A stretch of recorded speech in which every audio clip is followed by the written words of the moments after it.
إلا بالله العلي العظيم حسبنا الله ونعم الوكيل نعم المولى ونعم النصير أعوذ بالله السميع العليم من الشيطان الرجيم بسم الله الرحمن الرحيم الحمد لأهله والصلاة على أهلها أما بعد فقد قال الله الحكيم في القرآن الكريم بسم الله الرحمن الرحيم إنا لله وإنا إليه راجعون حضرتان امام مظلوم مسوگواران جناب عباس زینب جملہ شہدائے کربلا، یہ جہاں پر آپ لوگ سب تشریف فرما ہیں اس کو مخیم کہا جاتا ہے یا خیمہ گاہ کہا جاتا ہے۔ خیمے کی تاریخ تو بہت پرانی ہے۔ سب سے پہلا خیمہ بشکل کعبہ جناب آدم علیہ السلام کے ساتھ آیا، جہاں پر آپ کا کعبہ بنا ہے، یہ خیمے کی شکل میں تھا۔ تو جتنے بھی انبیاء و مرسلین ہیں سب خیموں میں رہتے تھے، اس وقت مکانات نہیں ہوتے تھے۔ جتنی جنگیں ہوئی ہیں اسلامی سب میں خیام ہوتے تھے، یہاں تک کہ یہ سلسلہ جب امام حسین السلام مکے سے حج کو عمرے میں تبدیل کر کے چلے اور کربلا سے تھوڑی دیر پہلے ایک مقام پر آپ خیمہ زن ہوئے جہاں لشکر حر سے ملاقات ہوئی۔ پھر اب جب حدود کربلا میں آئے اور زمین کربلا کو خرید لیا، یہ ثابت کرنے کے لیے کہ جب پڑھی لکھی دنیا سیولائزڈ ورلڈ یہ سمجھ جائے گی کہ ایگریشن بری بات ہوتی ہے اور ڈیفنس میں لڑنا اچھی بات ہوتی ہے، تو آپ نے اس زمین کو خرید کے یہ بتا دیا کہ اب جب بھی یہاں جنگ ہوگی تو یہ ہسٹری لکھی جائے گی کہ ہم ڈیفنس میں تھے، جو بھی آیا اس نے آفینس کیا وہ ایگریسر ہے، وہ آفینڈر ہے۔ دوسری بات، کسی کی زمین پر ہم دفن نہیں ہونا چاہتے، ہماری غیرت اسلامی کے خلاف ہے۔ اسی بنیاد پر آپ نے فرات کے نزدیک خیمے لگوائے۔ اب خیمے کا جو پہلا سلسلہ کربلا میں ہے وہ فرات کے کنارے ہے۔ اب دشمن کی پلاننگ تو الگ ہے کہ ان کے بعد پانی بھی نہ پہنچنے پائے، تو ان لوگوں نے مزاحمت کیا کہ یہاں پر ہم خیمہ نہیں لگنے دیں گے۔ جناب عباس نے خط کھینچ دیا اور جلال میں آ گئے، کہا نہیں ایسا نہیں ہو سکتا۔ اب امام حسین السلام نے حکمت عملی سے کام لیا، خود حکم نہیں دیا کہ جناب عباس کے جذبات کو ٹھیس نہ پہنچے اور یہ حکم نہ ہو، یعنی جبر نہ ہونے پائے۔ جناب زینب کا استعمال کیا، یہیں سے جناب زینب کی عظمت کا اندازہ ہوتا ہے کہ آپ جناب عباس میں آپس میں کیا محبت کا رشتہ ہے۔ ادھر جیسے فضا پیغام لے کے آئیں، جناب عباس کے فوراً سر جھکا دیا۔ وہ غازی عباس جو اپنی زبان دے چکا ہو، ہم معمولی لوگ چھوٹی چھوٹی بات پر جب زبان دے دیں تو کٹنے مرنے کو تیار ہو جاتے ہیں، مگر یہ امام حسین السلام کی دور اندیشی ہے۔ مستقبل کے پردوں کو چاک کر کے دیکھا کہ کل کو مورخ لکھے گا کہ حسین معاذ اللہ بہت ضدی تھے، پانی کے اوپر جنگ کر لیا۔ یہ نہ ہوگا، ہم خود حوض کوثر کے مالک ہیں، ہم بھلا اس پانی کے لیے جنگ کریں گے؟ کہا بھیا ڈالو۔ تو پہلا اسٹیپ یعنی دکھوا دیا تاریخ کربلا کی کہ دیکھو ہم لڑائی کرنے نہیں آئے ہیں، کل کو یہ مت کہنا کہ لڑائی جھگڑے کا مزاج تھا۔ ہم مظلومیت کے ساتھ مدینے سے چلے، مکے آئے حج کرنے، تم نے نہیں کرنے دیا، تم اپنے احرام میں خنجر لے کے آئے، ہم نے خانہ کعبہ کی حرمت بچائی، ہم آگے چلے آئے۔ لشکر حر کے اوپر حملے کے لیے ہم کو لوگوں نے رائے دیا تھا کہ ابھی یہ کم ہے، ان پر مولا حملہ کر دیا جائے۔ ہم نے کہا ہمارا مزاج ابتدا نہیں ہے، ہم نے خیمے ہٹا لیے تاکہ ابتدا ثابت نہ ہونے پائے۔ ہم مستقل مظلومیت کا مظاہرہ کر رہے ہیں۔ آج کے ہم نے ہتھیار کا نام اب تلوار اور خنجر نہیں رکھا ہے، آج کے ہتھیار کا نام مظلومیت ہے۔ آج کے میدان کا نام ہم نے یہ زمین کا میدان نہیں ہے، انسان کے فکر کو اپنا میدان بنایا ہے کہ جتنا پہنچے جاؤ گے انسان کو بیدار تو ہو لینے دو۔ ہر قوم پکارے گی حسین، ہمارے ہیں حسین۔ ابھی دیکھیے پرتیں کھل رہی ہیں، آپ دیکھ رہے ہیں، لوگ سمجھ رہے ہیں امام حسین کی کیا اسٹریٹجی تھی، کیا حکمت عملی تھی۔ الغرض یہ خیمے کی کہانی شب عاشور تک آئی، خیمے ہٹا لیے گئے۔ اب شب عاشور کا وہ عجیب منظر ہے، مائیں بہنیں بیٹیاں سب بیٹھی ہیں، اندازہ لگائیں، ہر خیمے کا عجیب منظر ہے۔ ایک ماں ہے جو اپنے جوان کے سرحانے بیٹھی ہے، گیسووں میں شانہ کر رہی ہے، کہہ رہی بیٹا علی اکبر، और वरिष्ठ तुम्हारी जनाब ज़ैनब ने किया है, मगर मैं तुम्हारी माँ हूँ, मेरे शीर की लाज रख लेना।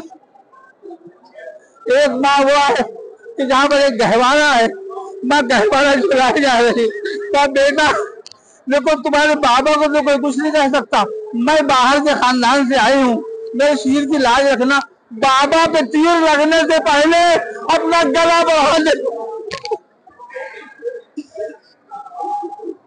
एक खैमे में उम्मे फरवा है तो जनाब कासिम से कह रही है कि बेटा अभी तुम बालिग तो नहीं हुए हो, मगर तुम्हारे बाबा पर ये इल्जाम है ना कि दब को सुलह कर लिया, तो आज तुम तलवार के जवाब दिखा के बताना कि जब बेटा इतना शुजा है जो बालिग भी नहीं हुआ है, जिसके पैर रकाब तक नहीं जाते, उसका बाबा कितना शुजा होगा। एक माँ अपने 2 बच्चों से कह रही है कि बेटा भाई के सामने कहीं शर्मिंदा ना हो, देखो तुम जाफर तैयार के पोते हो, तुम हैदर कर्रार के नवासे हो, कल ऐसी जंग करना। चुनांचे मकासद बताते हैं कि शहादाए करबला में इतना जबरदस्त हमला किसी ने नहीं किया। फुरात के जो बाहर फौज थी उसको काटा, जो पुल पे फौज थी उसको काटा, जो पीछे फौज थी उसको काटा, तो साथ के खैमे तक गए, नेजा चुभो दिया, तो और नामर्द अंदर तो बैठा है, अरे बाहर निकल क्या, हम बच्चे हैं, हम बताएंगे कि हम जाफर तैयार के पोते हैं, हैदर कर्रार के नवासे, इसीलिए आप लोग को देखा होगा और मोहम्मद का रोजा बहुत दूर बना है, वहां तक जनता चले गए। और अल्लाह बस मैंने आपकी रहमत तमाम की। शब आशूर जब इमाम हुसैन ने जनाब अब्बास को भेजा, और ये लफ्ज अक्सर बोला जाता है मगर मेरे मिजाज अकीदत पे बार है कि इमाम ने मोहलत मांगी। इमाम मोहलत मांगता नहीं है, इमाम मोहलत देता है। अब आ जाओ रास्ते पर, अब आ जाओ रास्ते पर। तो इमाम ने कहलवाया कि देखो मुझको इबादत खुदा से बड़ा शगफ है, मुझे पता है मेरे नाना बता गए हैं कि कल मेरी शहादत का दिन है, उसको अपने वादे को वफा करना है। एक रात मैं चाहता हूँ इत्मीनान से इबादत खुदा कर लूँ। रिवायतें बताती हैं और हमीद इब्न मुस्लिम कि हुसैन के ख़याम से असहाब हुसैनी की इबादतों की ऐसे आवाज़ें थी जैसे शहद की मक्खी से आवाज़ें, कि छत्तों से आवाज़ें आती हैं, इस तरह की इबादतें थी। उसी इबादतों के बीच में एक मरतबा जनाब ज़ैनब ने इमाम हुसैन साहब को बुलवाया और कहा भैया नाना के असहाब का आलम आपको मालूम है, नाना बुला रहे थे और असहाब भाग रहे थे। भैया के असहाब का आपने आलम देखा कि उन्हीं में से निकल आए कातिल और उन्हीं में से खवारिज निकल आए। बाबा के असहाब भैया के असहाब में देखा, मुसल्ला खींच लिया, रान पे खंजर मार दिया। अपने असहाब को एक मरतबा आजमा लीजिए। धीरे धीरे धीरे ये खबर असहाब हुसैनी तक पहुंच गई। जनाब ज़ुहैरकैन जो अभी शिया उस्मान थे, रास्ते में आए इमाम हुसैन की तरफ और अलग अलग चल रहे थे। बस उन्होंने एक मरतबा कहा कि मौला ये खबर मिली है कि सानिया ज़हरा को हमारी वफा पर एतबार नहीं है, खंजर गर्दन पे रखा, तो मौला कहिए तो यही गर्दन काट अब ये कस्बों में डाल दे, हमको जन्नत न चाहिए, आपके कस्बों में जन्नत है। अरे इस खुलूस से कहा था ज़ुहैरकैन ने कि अल्लाह ने इस करबला को जन्नत बना दिया। ऐ शहादाए करबला तुम्हें उठ के आने की जरूरत नहीं है, अरे इतना जख्मों से चूर हो, न मंजिल हिसाब से आना, न खड़े रहना, जहाँ लेटे हो लेटे रहना, यही जन्नत है। तुम्हारे तुफैल पे जो यहाँ दफन हो जाएंगे उनकी भी यही जन्नत है। अजरकुम अल्लाह। बस एक वाक़या और आपकी रहमत को तमाम कर दूं कि अब जब ये सब हो गया तो उसके बाद लोगों ने अपने वक्त की, अब इमाम हुसैन ने भी अजीब तरह के टेस्ट लिए। पहले तो ये कहा कि देखो ऐसा ये मेरी जान के दुश्मन हैं, तुम मेरे घर वालों के हाथ पकड़ो और चले जाओ और इस तारीखी शब को बहाना बनाओ और निकल जाओ। तब भी लोग नहीं हटे। फिर इमाम ने कहा अच्छा मैं देखो अपनी 2 उंगलियों के दरमियान तुम्हारे मकामात दिखाता हूँ जन्नत में, देखो ये तुम्हारी जगह है, तुम्हारी जगह, कोई हटा नहीं। इमाम समझे शायद आंखें 4 हो रही हैं, गैरत होगी, शर्मिंदा हो रहे होंगे, चिराग बुझा दिया। बस उसके बाद असहाब तड़प गए ये जो फिक्रा मैंने अभी कहा है तो इसी मौके पर कि मौला आप चाहे जितना इम्तिहान लीजिए, हमको आपके जग को मुंह दिखाना है, आपकी मुखियाली माँ को मुंह दिखाना है।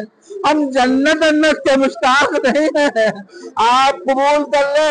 हम आपके खैमों में, आपके कदमों में पड़े रहना ही हमारी जन्नत है।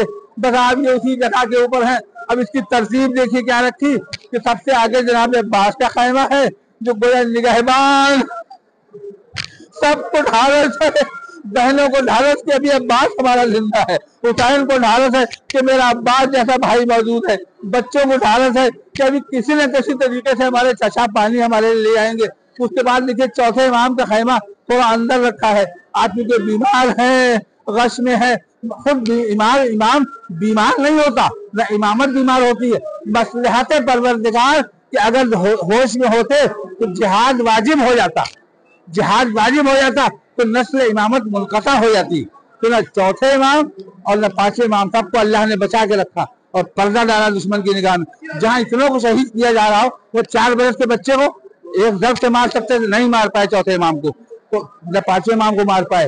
इस तरह खैमों का इस जनाब का खैमा पीछे की तरफ है और इमाम ने खैमे की तनाबों को एक दूसरे से बांध दिया था ताकि लोग उखाड़ न सकें।